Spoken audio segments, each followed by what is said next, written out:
What's going on, everybody? Welcome back to Coffee with Dudes. Alex and I are back. I think this is back-to-back weeks, dude. We've been able to jump on. Good, dude. Yeah, finally. Alex is getting his steps in. In a few. Yep, I'm drinking my zevia.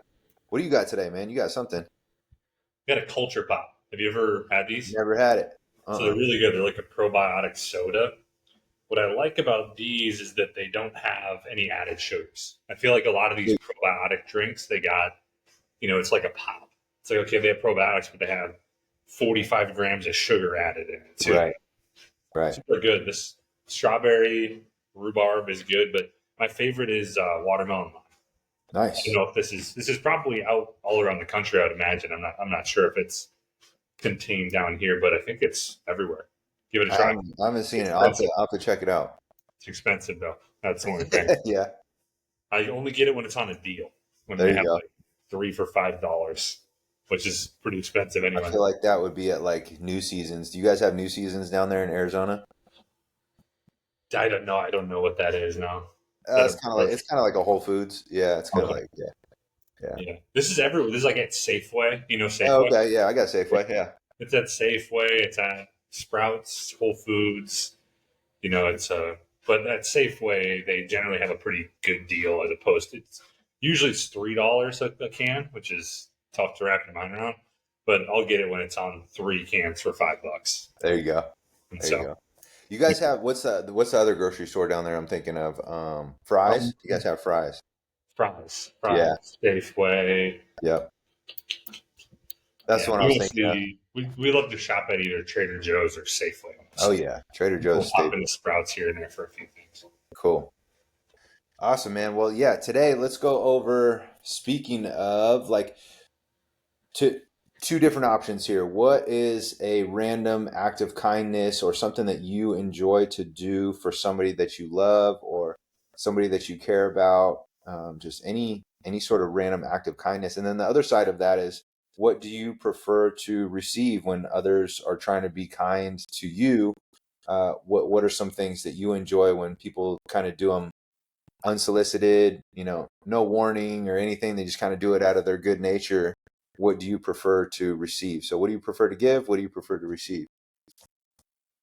Say like for me when it comes to giving, I like to, when it comes to Marissa, especially, I like to try to make her life easier Hmm. because her job is, it's in a hospital, it's in a crazy setting, it's a lot more stressful than mine. And so, like, if I'm home throughout the day, I'll try to like clean stuff up, have her come home to more of a clean house. Uh, I like to like give like just random like get like even just small gifts like buy her flowers or just kind of random small surprises that make her happy, but also just these little small things of like making food or like pre-cutting veggies and like setting up dinner and then we can cook together, but it's like a little bit less work on like a Thursday night or something like that. Yeah, Anything that I can do that kind of makes her life a little bit easier is something that I like to do. I agree, man. I think it's the little small things, right? It's like grocery shopping when I know that Katie has a long day and I know she doesn't want to do it, right? Get that knocked out or already pre-plan what we're going to have for dinner and get that going and decide like what's the main protein that we're going to make so that I can get that prepped and ready to go and like or we have like a longer driveway, but width-wise, you can only fit one. So it's like, I know that, she's got a new Tesla. So I'm like, okay, I'm going to make sure if there's open parking spots on the street, like I'm going to take those so that she can park when she gets home, she can park in the driveway. Like, I think it's little things like that. That's what I enjoy doing. Just because I know they're like on the surface, they seem like little small things and they are, but, I know they go a long way with her specifically. And I think like even if it wasn't doing nice things for her, maybe it was like even like a random person. Um, I think doing things that are unexpected and being able to give out of the kindness of your soul, your heart, and like especially if it's people that you know that need something, like people who are in need, and they don't have to be like poor or anything like that, but like they definitely need something like to help set them up that'll help at least move them along a little bit, like um just little acts of kindness like that too, I think are like little random, and they don't have to be like premeditated or anything. I think those are the best ones, are like spare the moment, where you feel like that gut instinct, like, oh, you know what, I could do this for that person, or it's not going to take me any extra time to do this for them, but I know it would drastically help them. Um, like little things like that, I think go a long way. And it's cool when you see it, or when you see somebody else do it, and it's not planned. Like here's the catch with this stuff, right? Is like you'll see people do super awesome, cool stuff, but what's the downside to that is we see it. Like people are using a video camera, and they're like Oh doing yeah, it to get likes on YouTube, and like you know what I mean. Like they're trying to get views and eyeballs, and although the act of kindness is phenomenal, there's that monetization aspect behind it as well. So it's like that's not what I'm talking about. I'm talking about like no cameras, no nothing, not even another person sees you. Those I think are the things that I wish we could see more of. that made me think of a few other things that I like to do. I don't even think about a lot of this stuff, but like every morning I try to give Marissa her lemon water and coffee. Bring it Mm, to her in the bathroom when she's getting ready, hmm. and I leave like just random notes around throughout the week, just Yeah, like small things. But yeah, I think I've been doing that for so long now that it's kind of like it's just something that I do. right. But I kind of was thinking on a different side of when you were talking for a little while about how like just a small thing that other people do that like is there's certain people that are good at like reaching out, and it's like they'll be like, hey, how's it going? Like they reach out, and it gets harder as you become older to stay in contact with people that you grew up with or that you went to college with, or just it's harder to spend time with you. Everybody's schedule's a lot busier. People are working. People are, your schedule fills up quick throughout the summer and the year. Getting together is harder. And at certain parts of my life, I've been better at like reaching out and just like checking in with people. Say, hey, what's up? Like, how's it going? Like thinking about you. Like Yeah. there's certain people that are good at that, and I think that's a cool thing. Like when somebody reaches out and like, hey, like, how you doing? Like, how's life? And you're like, oh, I haven't heard from this person in a while, but it's cool that they're checking in. Yeah, and for the sole purpose that they don't want anything from you, they're like literally just checking up on you, right? Like, because that's another thing too, is like you'll have the usual suspects who literally want something from you, right? Or they're reaching out because there's something attached to it. Yeah, And like that's totally different. But like to your point, when you were just talking about that, I have been posting less and less on social media since getting the new gig, because not having to rely on social media to post to feel like I need to stay afloat. yeah, And so since I've been doing that a lot less, like I haven't posted on social media in like probably months.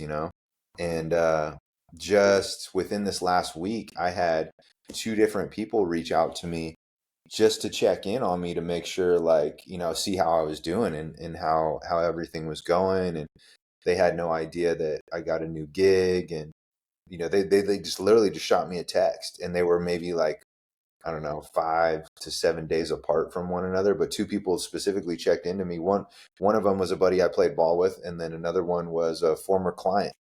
And yeah, man, I thought that was super cool. I was just like, dang, like they could have just kept going about their life, and not even paid attention to something like that. And the fact that they noticed that I wasn't less present, and they were more so just checking in on me, making sure I was all good, was super cool. I thought that was awesome, man. So yeah, props to them. And I don't really talk to them on a frequent basis, right? This is a past client, so I don't have any communication with him anymore that's consistent.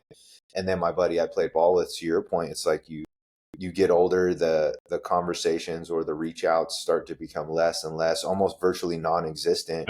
yeah. And so the fact that he did that too, I was like, oh man, like, he's a real one for that. So yeah, those don't go unnoticed for sure. That's something I enjoy a lot. No, yeah, I think it just shows you're thinking about somebody. People feel good when they know that. So Mhm. I'll do that every once in a while, but I'm not very good at doing it. Just I'm like I'm not either. I'm not well, either. Yeah. I don't like texting a ton. But on a sidebar, how nice is it to not post all the time on social media? Oh, dude. Yeah. It is phenomenal. You and I have talked about that a lot. Like, dude, I don't know what to post. I feel like I'm posting to the same people. The same people are joining my challenge. The same people in my group are liking my post. Like, and you're talking to the same, and the people that are liking my post have already done my program, sometimes time and time again. And like, yeah, dude. Oh man, just like the uphill battle. And you know what's crazy is like, um, I see people who are in the same boat I was in, and so you can see that they're posting from a place of like, I don't know what the word is, like panic or desperation maybe, or like a needing feeling like you have to, Yeah. and that is just like a first of all, like if you want to make sure that you come across authentic, that's one of the worst things that you can do is put yourself in a position where you feel like you have to post because you're like, I don't know where my next client's going to come from, but I better stay relevant, which means I have to post.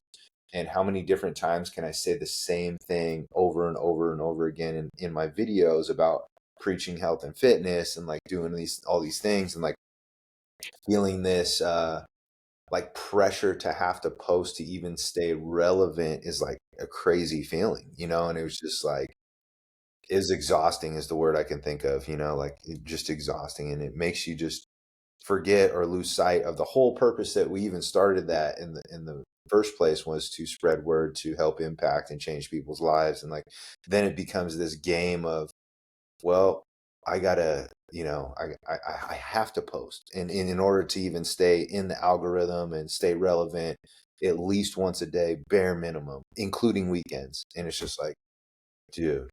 And then so that's what takes up all your brain power and your capacity is like, what am I going to post? How can I make it better? How can I speak to the ideal client avatar? Like all these things are on your mind and you can't even be present. And that you're talking about a 15, 30-second, maybe 1 minute thing that you're posting on social media that takes up all your brain width and bandwidth, of mental capacity.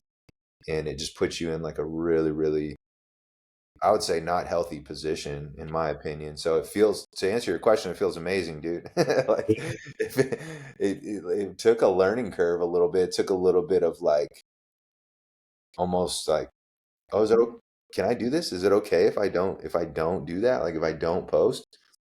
And there was a What's little bit of that for like the first week, but then after that, I was like, oh yeah, no, this is all good. It's great. Yeah. Yeah, and it's like one of those things where at a certain point when you're trying to post every day and you don't have ideas, you're just checking a box, you're just throwing random shit out there. And then like, this industry is the hardest industry to stand out in. Oh, It's just so saturated with a dude. million people that have the magic pill to your fat loss needs, right? And it's just the stuff that works isn't sexy and Yeah. doesn't really Yeah. stand Yeah. out. And so it's just such a hard industry. And it's fun. A lot of stuff was really cool about doing all that for a long period of time, but like the freedom that I feel as well, not posting on social media and after posting all the time and doing live trainings and Right. single week. At a certain point, I was doing like 3 live trainings a week, Yeah. but posting twice a day. And Yeah. it's like, like you said, your whole so you're trying to think of new ideas, and it's like eventually you got to recycle through the old stuff, and Yep.